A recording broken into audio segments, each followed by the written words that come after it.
क्या आप जीवन के दुखों से थक गए हैं? गौतम बुद्ध के ये 3 विचार आपकी जिंदगी बदल सकते हैं। आपका मन ही सब कुछ है। आप जो सोचते हैं वही बन जाते हैं। क्रोध को पाले रखना जलते हुए कोयले को दूसरी ऊपर फेंकने के इरादे से पकड़े रहने जैसा है। हजारों खोखले शब्दों से बेहतर वह एक शब्द है जो शांति लाए।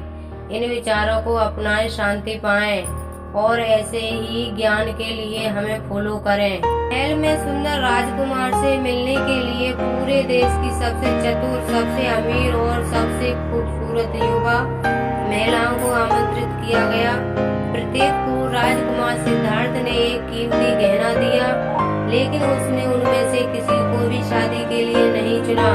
उससे उसके पिता बहुत निराश हुए। लेकिन तभी एक राजकुमारी देरी से आई। राजकुमार के पास उस राजकुमारी को देने के लिए कोई गहना नहीं बचा था, लेकिन राजकुमार सिद्धार्थ को तुरंत यह पता चल गया कि वो उसी युवती से शादी करना चाहता था। राजकुमार ने अपने पहने हुए चमचमाते गहने उतारकर उस राजकुमारी को दे दिए, जिसका नाम यशोधरा था। सुंदर और बुद्धिमान यशोधरा से शादी करने के बाद राजकुमार सिद्धार्थ इतने खुश हुए कि वे एक पल के लिए यह भी भूल गए कि उन्होंने पीड़ा देखी थी और दर्दनाक करुणा महसूस की थी। इसके बजाय उन्होंने अपने पिछले कुछ सुखी जीवनों को याद किया। जब यशोधरा पिछले जन्मों में भी उनकी पत्नी थी, उन्होंने विशेष रूप से खुशहाल उस जीवन को याद किया जब वो हरे भरे जंगल में घूमते हुए एक बाघ थे और यशोधरा उनकी साथी थी।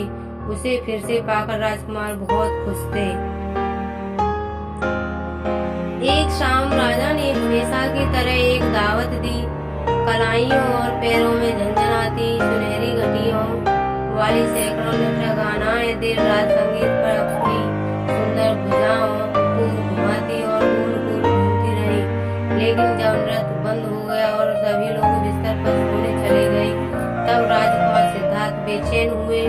उन्हें नींद नहीं आई और वे महल के हॉल में घूमते रहे। जब वो बड़े हॉल में पहुंचे तो उन्होंने देखा कि सैकड़ों नाचने वाली लड़कियां फर्श पर पसीने से तर और थकी हुई थीं। उनमें से कुछ दर्द से करा रही थीं और अपने पैरों और पीठ को दबा रही थीं, जो इतने अधिक नाचने से दुख रही थीं।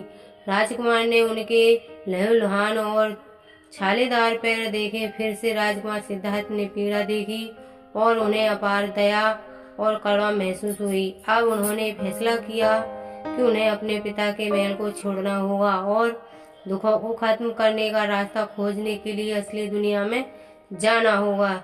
यह एक दर्दनाक फैसला था, क्योंकि यशोधरा ने हाल ही में एक बच्चे को जन्म दिया था। लेकिन उसके बावजूद राजकुमार सिद्धार्थ ने चन्ना को अपना घोड़ा और रथ लाने का आदेश दिया। वो अब महल में और अधिक रहना सहन नहीं कर सकते थे और उन्होंने अपने पिता के सोते हुए छोड़ने का निश्चय किया।